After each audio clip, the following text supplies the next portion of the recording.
Hello everyone, एक बार फिर से आप सबका स्वागत है ट्यूशन सेंटर में।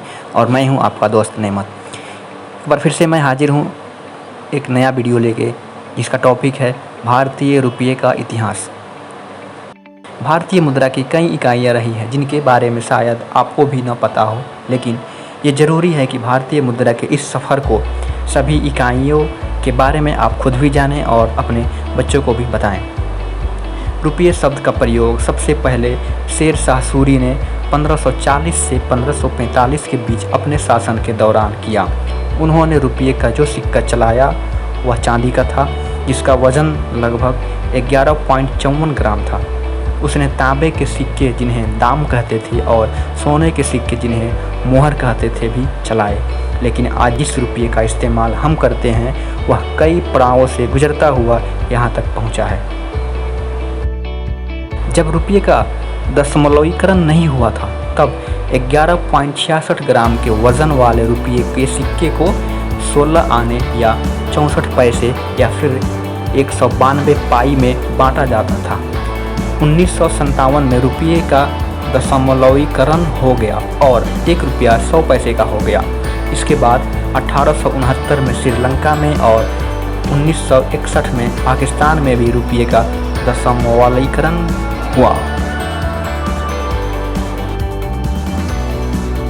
रुपये का पूरा इतिहास जानने से पहले हमें यह भी जान लेते हैं कि प्राचीन भारत में मुद्रा को किस तरह वर्गीकृत किया जाता था। आज जिस रुपये की कीमत हमारे लिए 9 के बराबर है, कभी वो बहुत बड़ी मुद्रा माना जाता था और उससे छोटी कई मुद्राएं भी चलन में थी। कई बार हम अपनी गरीबी को बताने के लिए जिस जुमले का इस्तेमाल करते हैं, हमारे पास एक फूटी कौड़ी नहीं है, वो भी मुद्रा हुआ करती थी।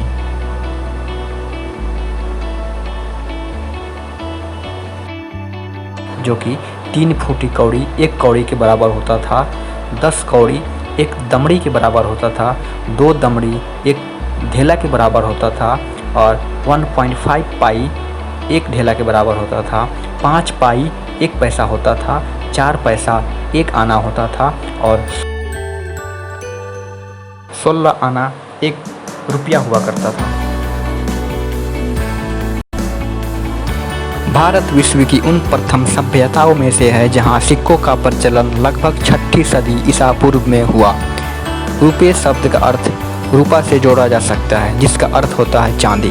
संस्कृत में रुप्पिकम का अर्थ है चांदी का सिक्का। कागज़ के नोटों की शुरुआत सबसे पहले बैंक ऑफ बंगाल और उससे पहले बैंक ऑफ हिंदुस्तान ने किया था। जब बैंक ऑफ बंगाल द्वारा जारी किए गए कागज़ के नोटों पे केवल सिर्फ एक तरह ही छपा होता था। इसमें सोने की एक मुहर बनी